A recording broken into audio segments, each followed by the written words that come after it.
They spoke for 20 minutes. In a hotel lobby, late at night. The night before one of them died.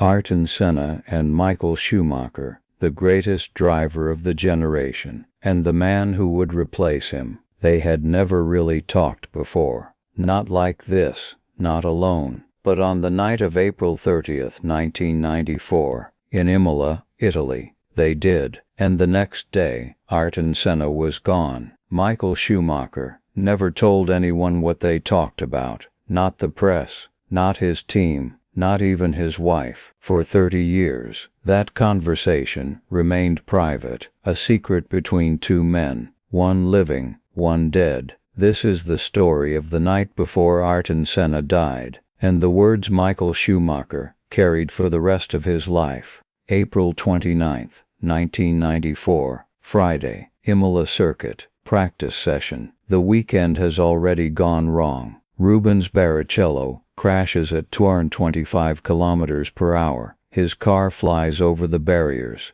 and lands upside down. He's unconscious. The session stops immediately. Barrichello survives, but the paddock is shaken. Something feels wrong. That night, drivers gather in their hotel, the Castello, a small quiet place away from the track. Most of them eat dinner in their rooms, alone, thinking about the crash, thinking about the risk. But some come down to the lobby. Ayrton Senna is one of them. He sits in a corner with a cup of tea in front of him. He's not drinking it, just staring at it. His face is tired, not from driving, from thinking. Michael Schumacher walks through the lobby, heading to his room, but he sees Ayrton sitting there. For a moment he thinks about walking past. They're not friends, they're rivals. Ayrton is the three-time world champion, the legend, the man everyone measures themselves against. Michael is the young challenger, fast, hungry, the man who will take Ayrton's place. They've never had a real conversation, just nods in the paddock, brief words in press conferences. But tonight, something feels different. Michael stops. He walks over slowly. Mind if I sit? Ayrton looks up, surprised for a moment. Then he gestures to the chair across from him. Go ahead. Michael sits down. They don't speak at first. Just sit there. Two men, two drivers, two people who understand the same risk. Finally, Ayrton speaks. You saw the crash today. Michael nods. Rubens is lucky. Ayrton's jaw tightens. Luck doesn't last forever. Michael doesn't know what to say to that. Ayrton takes a sip of his tea and sets it down carefully. Do you ever think about it? Ayrton asks. About what? Dying. Michael pauses, choosing his words carefully. Sometimes. What do you think? Michael thinks for a moment. I think, if I die, I want it to be in a car, not in a bed, not old, not weak. I want to die doing what I love. Ayrton looks at him for a long time. Then he nods slowly. They sit in silence again. Then Ayrton speaks, quieter this time. I've been racing for 15 years. I've won everything. 3 championships, 41 races. I've done it all. He looks directly at Michael, and I'm tired. Michael doesn't respond,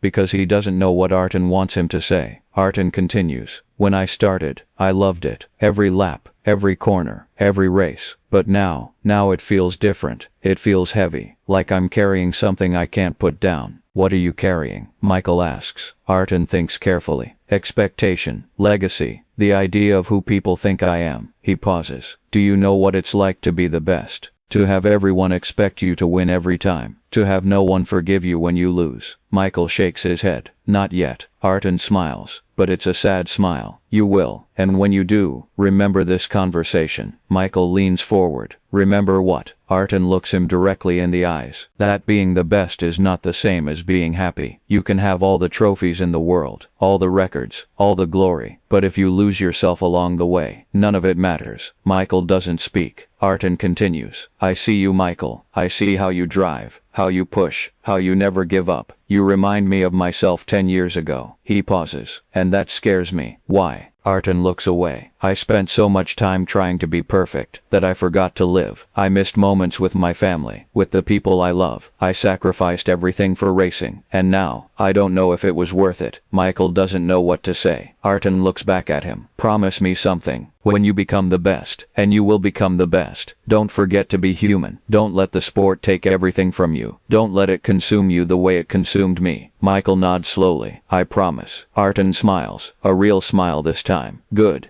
They sit for a few more minutes, not talking, just existing in the same space. Then Ayrton stands up. "I should go. Tomorrow will be a long day." Michael stands too. Ayrton holds his hand a little longer than usual. "Take care of yourself, Michael." "You too." Ayrton walks away, his footsteps echoing in the empty lobby. Michael watches him go. He doesn't know it yet, but that's the last time he will ever speak to Ayrton Senna. April 30th, 1994. Saturday. Qualifying. Roland Ratzenberger crashes at 314 kilometers per hour. He doesn't survive. Ayrton Senna is devastated. He walks to the medical center and stands outside, silent and shaking. That night, Ayrton calls his girlfriend. "I don't want to race tomorrow." "Then don't." "I have to." He doesn't explain why, because even Ayrton Senna doesn't have the answer. May 1st, 1994, Sunday, race day. The race begins. Ayrton leads. Michael is second. Lap 6, Tamburello corner. Ayrton's car doesn't turn. It goes straight into the wall. The impact is instant. Ayrton Senna is gone. Michael Schumacher wins the race, but he doesn't celebrate. Because 24 hours ago, he was sitting with Ayrton in a hotel lobby, and now Ayrton is dead. In the days after Imola, journalists ask Michael about Ayrton. "Did you know him well?" Michael shakes his head. "Not really. We spoke a few times, but we weren't close." "Do you have any memories of him?" Michael pauses. "Just one." "What is it?" Because what he and Ayrton talked about that night is not for the world. It's for him, and for Ayrton, and no one else. Years pass. Michael becomes the best, just like Ayrton said he would. 7 world championships, 91 race wins, every record in Formula 1 broken. But along the way, Michael remembers the promise. He makes time for his family, for his wife, for his children. He doesn't let racing consume him. He stays human.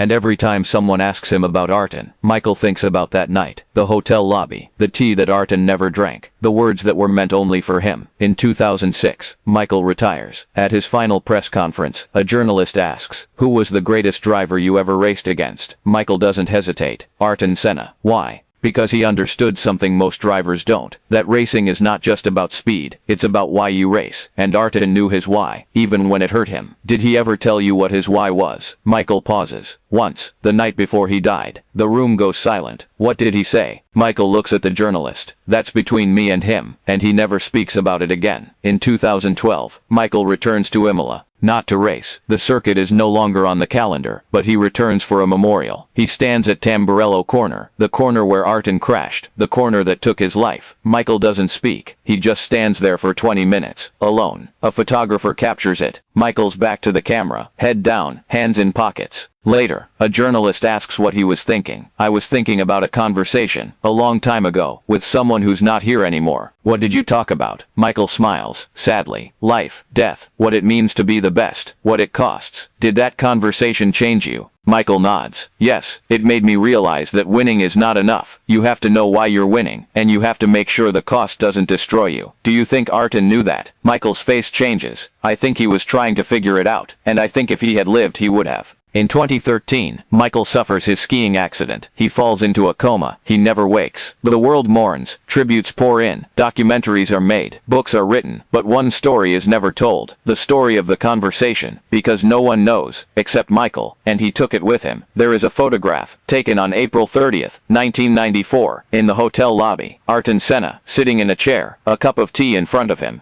Michael Schumacher, walking past in the background, blurry, out of focus. Most people don't notice Michael in that photo, but he's there. A few hours before the conversation that would change his life. A few hours before Ayrton's last night. If you zoom in on Ayrton's face, you can see something. Exhaustion, sadness, a man carrying too much weight. And if you zoom in on Michael, even though he's blurry, you can see something too. Youth, hunger, a man who doesn't yet understand what it costs to be the best, but he will. The night before Ayrton Senna died, he gave Michael Schumacher a gift. Not a trophy, not advice on driving. A warning, a reminder, a truth, that greatness comes with a price, and if you're not careful, that price will take everything. Michael listened, and for the rest of his career he remembered. He won 7 championships, but he also stayed a father, a husband, a man. He didn't let the sport consume him, because Ayrton told him not to, and Michael kept his promise. The conversation between Ayrton Senna and Michael Schumacher, on April 30, 1994, was never recorded, never photographed, never confirmed, but those who were there that night remember seeing them together, 2 drivers, sitting in a lobby, talking quietly, and the next day, one of them was gone.